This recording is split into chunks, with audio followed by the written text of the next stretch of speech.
Aujourd'hui, je vous amène au cœur de notre tradition. Le secret d'un taro lisse comme de la soie et d'une sauce jaune parfaitement équilibrée. C'est le plat qui ressemble à la famille et je vous montre tout ici aujourd'hui sans rien garder. Regarde la vidéo jusqu'à la fin, abonne-toi si ce n'est pas encore fait. Laisse-moi un commentaire et puis quel pays regardes-tu la vidéo?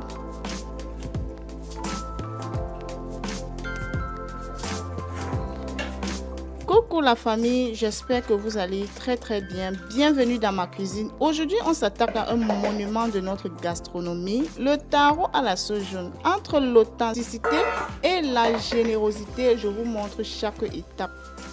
Nous avons commencé ici par le choix de la viande qui est très importante. Et moi, j'ai fait mon choix. J'ai choisi la peau de bœuf, la chair de bœuf également. Également, j'ai prévu du mbunga ou du bifaga. Je vais découper l'oignon ici pour assaisonner ma viande. Ajouter également un peu d'assaisonnement bouillon fait maison. Je vais bien mélanger ici pour donner le bon goût que je désire à ma viande. Une fois que cela est fait, je vais également faire chauffer le mbunga ici sur le feu, question de donner un très bon parfum à ma sauce. Faites attention à ne pas brûler à la famille. Et puis, on place directement la viande sur le feu.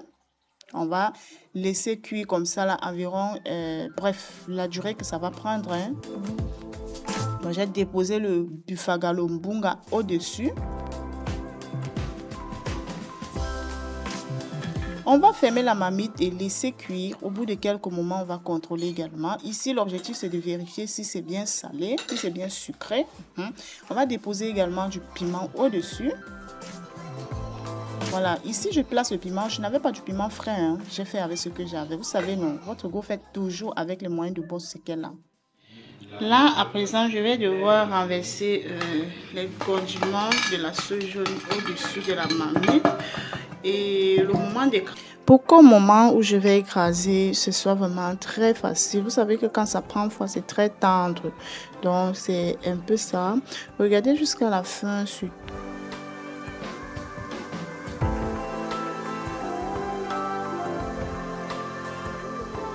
Après le choix de la viande, on tombe directement dans le choix du taro. Donc ici, je vais nettoyer le taro. Ça, c'est mon taro qui m'a été envoyé par ma belle-mère. J'espère que le Seigneur va vous donner une belle-mère aussi en or que la mienne. Elle pense toujours à moi avec des petits cadeaux, des petits sacs à expédier tout le temps comme ça. Franchement, je remercie le Seigneur. Donc là, je nettoie les feuilles mortes du dessus là. Et puis, voilà, si vous voulez conserver votre taro pendant longtemps, évitez d'enlever ces peaux-ci parce que c'est ça qui prolonge vraiment la durée de votre taro une fois que ça a été déterré. Et là, j'étais toujours à joie. Vous savez, votre goût, elle est toujours heureuse, surtout quand elle est en cuisine. Oh là là, les repas faits avec amour. Regardez jusqu'à la fin surtout. Abonnez-vous.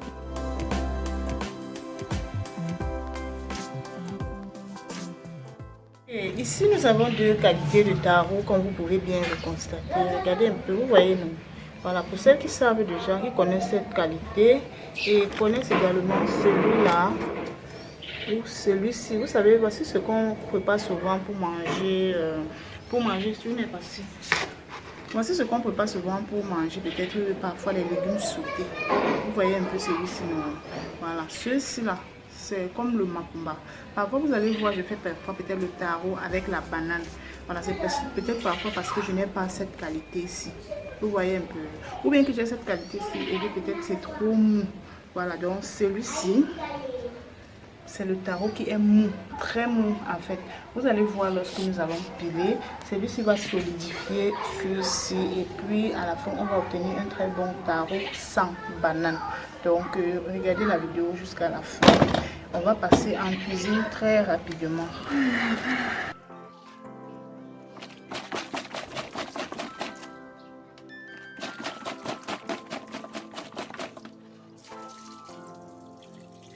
Je ne sais pas si vous arrive également le plus souvent lorsque vous voulez réaliser le tarot de toujours laver comme je le fais là. Bon, moi, j'ai lavé ça dehors. Hein. Voilà, c'est notre lavabo de dehors. On lave souvent les assiettes et tout. Donc, je lave le plus souvent comme ceci pour éviter de salir le tarot lorsque je vais éplucher. Et là, je classe les gros là, les mets là non, en bas. Voilà, ceci est le macumba. Et c'est vraiment très bon comme l'igname blanc. Si vous essayez de manger ça avec les légumes. Par contre, ce que je viens de lancer, les petits là, c'est très lisse et c'est ça qui donne la bonne texture bien lisse là au tarot. On va également liquéfier l'huile ici, donc c'est-à-dire que pendant que le tarot va cuire, on va faire la sauge.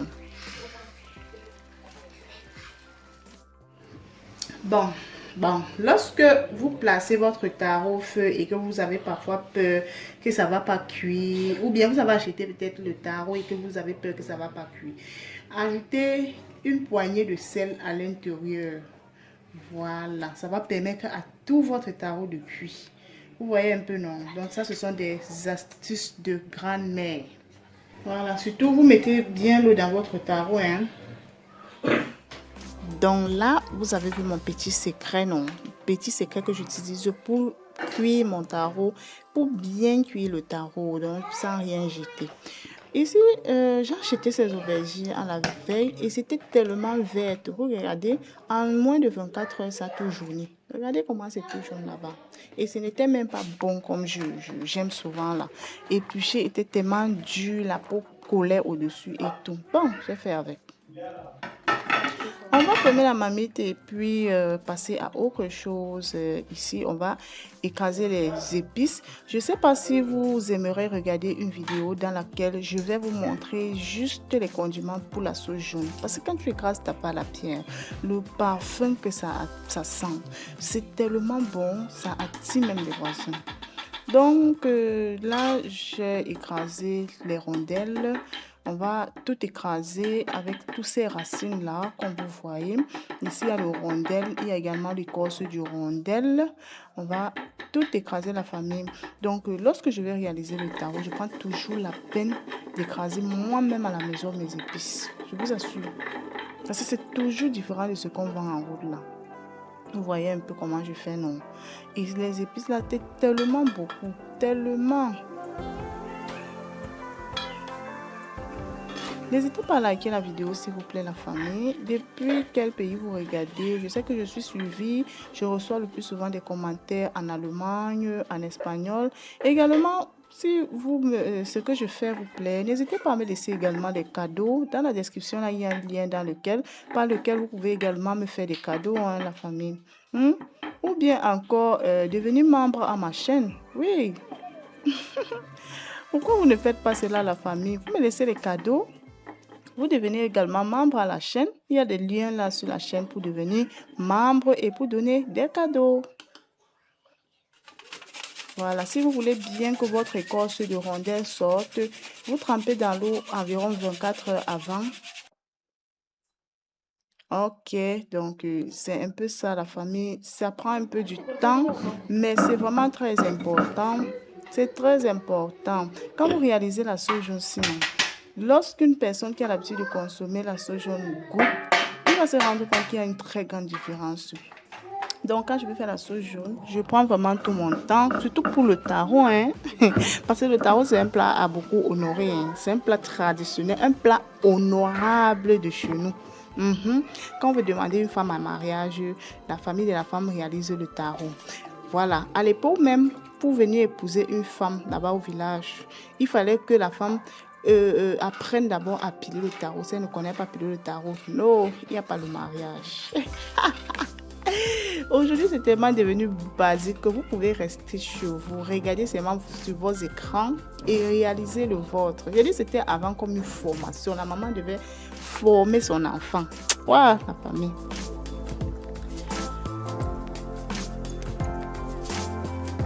Donc, n'hésitez pas à liker la vidéo pour m'encourager, s'il vous plaît. Lorsque je publie les vidéos, likez pour que l'algorithme de YouTube puisse mieux référencer notre vidéo et laissez également des commentaires si c'est nécessaire.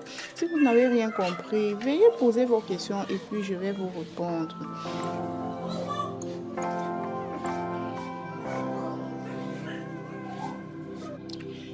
De ce côté encore, je vous montre comment réaliser une sauce jaune pour le taro. J'ai dit une sauce jaune. Voilà, la prochaine fois, le prochain taro qu'on va réaliser sera fait avec la sauce noire. Oh là là, la sauce des notables. Hey, Seigneur. Donc, voici la première étape pour réaliser la sauce jaune. Vous commencez tout simplement à renverser de l'eau froide à l'intérieur de l'huile froide. Vous tournez bien pour faire gonfler et faire augmenter la quantité de la sauce. Par la suite, lorsque vous renversez le kanwa ou le sel gemme en liquide, vous allez vous rendre compte que quelque chose comme une magie va s'opérer et puis votre sauce, va se transformer. Vous allez continuer à mettre soit de l'eau, soit du liquide, du kanwa ou je sais pas quoi. Voilà, jusqu'à ce que votre sauce change de couleur, change et mousse énormément. Voilà, regardez comment je procède. Évitez de réaliser également une sauce trop liquide pour accompagner le taro. Sinon, la famille, ce n'est pas très très bon. Ce n'est pas bon. Là, une fois que je me rends compte que la sauce est bien faite, je rajoute du sel. Voilà, c'est la première chose. La base, c'est ce que vous allez mettre en premier. Parce que si vous mettez le sel, vous vous rendez compte que la qualité de la sauce a changé. Franchement, vous allez ajouter encore le kanwa. Par la suite, vous ajoutez les condiments. J'ai divisé par deux. Je vous ai prévenu que c'était vraiment beaucoup.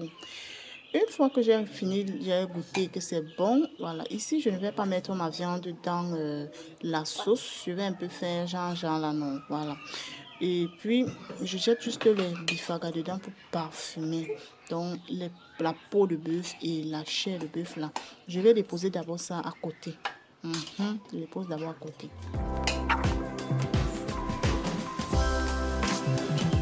N'hésitez pas à me dire comment vous faites également votre sauce jaune chevaux. Donc, au bout de quelques moments, je viens ici enlever les aubergines, question de laisser refroidir.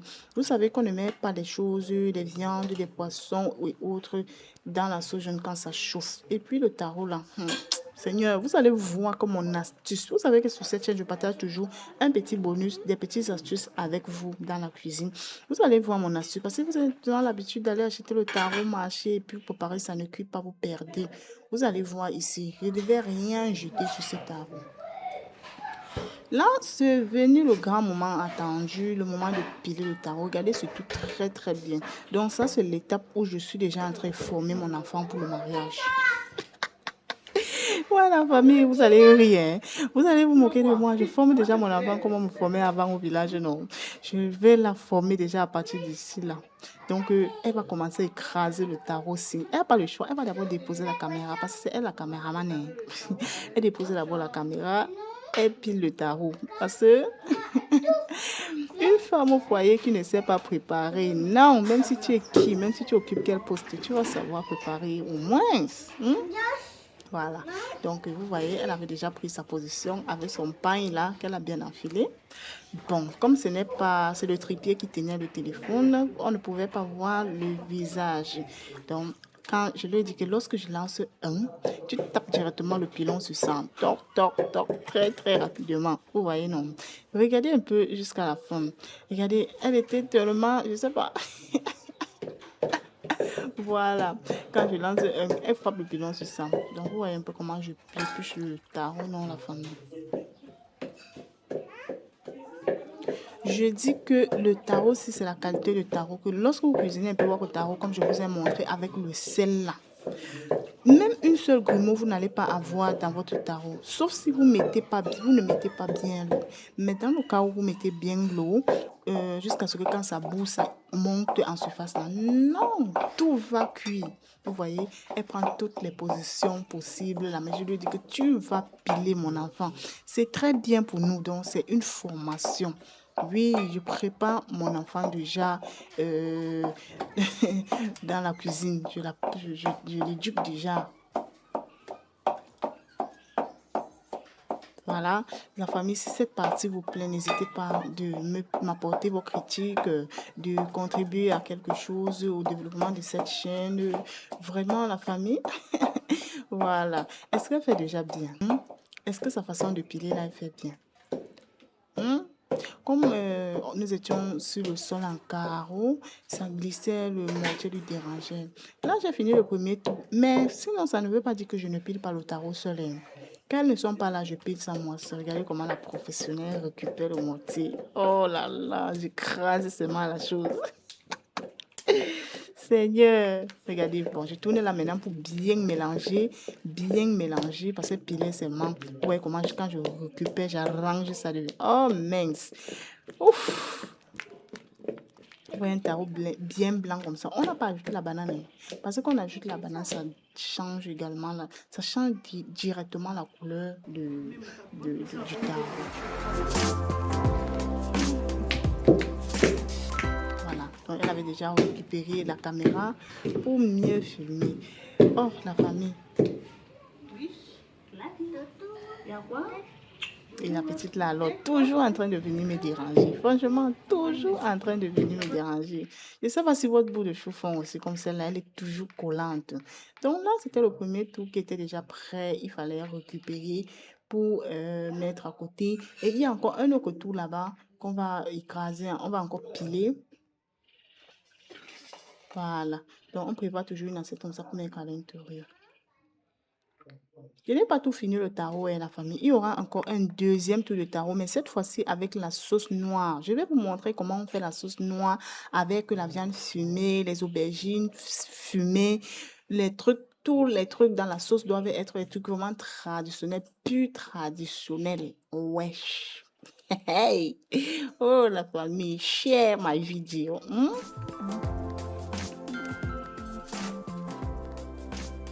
Voilà, donc ici était venu le moment de faire le dernier tour. Bon, quand cela ne tient qu'à moi, mais je vais réaliser ce tarot moi seul. J'épluche comme cela, vite, je lance dans le mortier. Je lance, jusqu'à voir que c'est une atteinte quantité qui ne peut pas vite prendre froid. Je récupère le pilon et j'écrase très rapidement. C'est comme ça que je fais quand elles sont à l'école. Voilà, et puis me voilà déjà en train d'écraser. Oh là là, la famille. Vous voyez comment on pile le tarot, non? Ça ne fait pas trop de bruit, un peu doucement là. C'est pas la brutalité, c'est la douceur.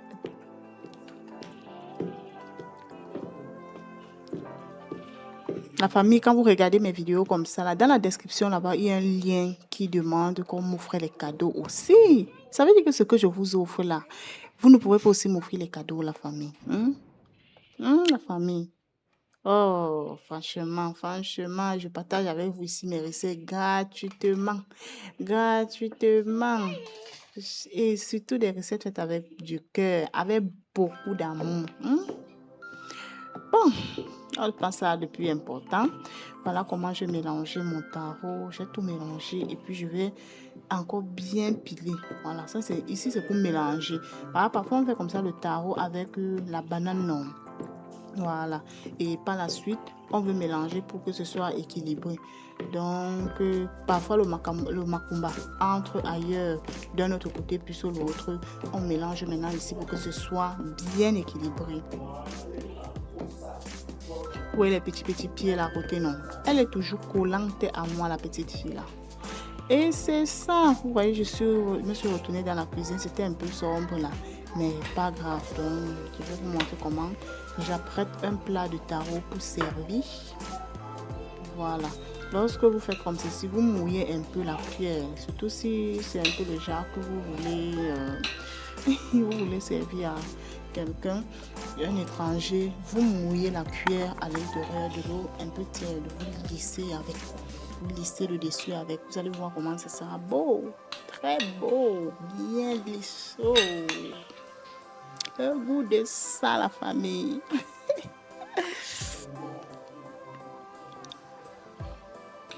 Voilà. Franchement, quand je suis arrivée à ce niveau comme ça, j'ai dit que mais je dois même le tarot à qui ici là. Vous avez vu déjà que votre beau connaît piler le tarot. C'est pas laisser le tarot qui va la dépasser. Voilà pourquoi j'ai laissé comme ça. Parce que la fatigue aussi et tout. Et les enfants étaient derrière moi. Ouais, déjà manger. Vous savez, le dimanche chez moi, je prends tout mon temps. Je vais faire la bouillie et puis je prends tout mon temps. Dès que vous déjeunez là. Dimanche, on n'est pas pressé pour manger chez le bout local. Voilà, donc c'est pas pour vendre, hein, c'est pour manger. J'ai pas besoin de trop laisser ça. Et puis j'ai déposé tous les plats que j'ai servis de ce côté. Je viens maintenant. Vous voyez comment je disais pour l'aubergine, ça m'a fatigué. Sérieusement, j'ai envie de lancer dedans avec la peau là. Mais il y avait toujours un cœur là qui me disait toujours que épluche, épluche. Il y aura les abonnés qui vont partir réaliser peut-être le leur sans éplucher la peau du dessus là. Voilà pourquoi j'ai insisté encore. Regardez quand même, regardez la texture de la sauce là-bas. Vous voyez un peu, c'est devenu un peu genre comme la crème. Oh Seigneur. Donc la sauce du taro doit être un peu comme la crème. Pas les sauces trop liquides là. Et puis c'est venu le moment de déguster. Toujours moi en première. La bonne charité commence par soi. Je ne sais pas si vous arrivez déjà une fois, vous avez à manger le taro dans le mortier. N'hésitez pas à me faire savoir dans l'espace commenter le goût de ça. Là, c'est le vrai goût du village. Le taro, le parfum du bois, c'est ouf. Ouf. Mais déjà, si vous n'avez pas de mortier, ne vous inquiétez pas, hein, la famille. Ne vous inquiétez pas. Vous pouvez piler votre taro dans une marmite jusqu'à consommer. Voilà. Si vous n'avez pas le mortier comme le mien, là, ne vous inquiétez pas. Donc là, je me tiens vraiment en bonne position. J'ai dégusté. C'était trop bon. C'était trop bon. Regardez. Ah, yeah. Le goût de ça. Et depuis quel pays est-ce que tu salives la recette si Seigneur, Seigneur. Ouf. Ouf. Donc là, je mange d'abord le mortier. Et puis, je me tape encore un gros plat. Je me tape un gros plat. Donc, comme on se disait, le taro c'est quelque chose qui se mange avec 2 doigts tout simplement. Bon, je vais dresser le plat du père, voilà. Parce qu'il était assis au salon. Je mets d'abord la peau. La peau de bœuf. Je mets la chair. Je mets encore la chair. Voilà, je mets encore un morceau. C'est bon. Et par la suite, j'ai déjà mis l'aubergine là-bas à côté. Vous avez vu l'aubergine là-bas. Voilà, parce que les enfants ne mangent pas l'aubergine, je faisais souvent ça. Je vais renverser la sauce. Seigneur, regardez-moi ça. Vous voyez comment la sauce là est? Il n'y a pas, c'est pas les wata. Seigneur Jésus, regardez-moi quelque chose là-bas.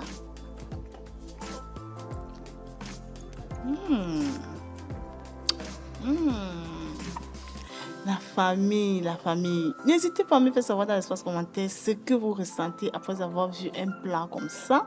Et puis, le moment d'aller servir, j'ai décidé de me filmer un peu, question de bien faire voir. Parce qu'à l'intérieur de la cuisine, me disait que la beauté de ça ne ressort pas très bien. Bon, et c'est ça. Déjà, on a fini déjà notre cuisine et la recette, la vidéo tend à sa fin. On va se prendre rendez-vous bientôt pour une nouvelle recette. N'hésitez pas à me faire des cadeaux aussi à la famille. Oui, j'en ai besoin. Bisous et merci beaucoup.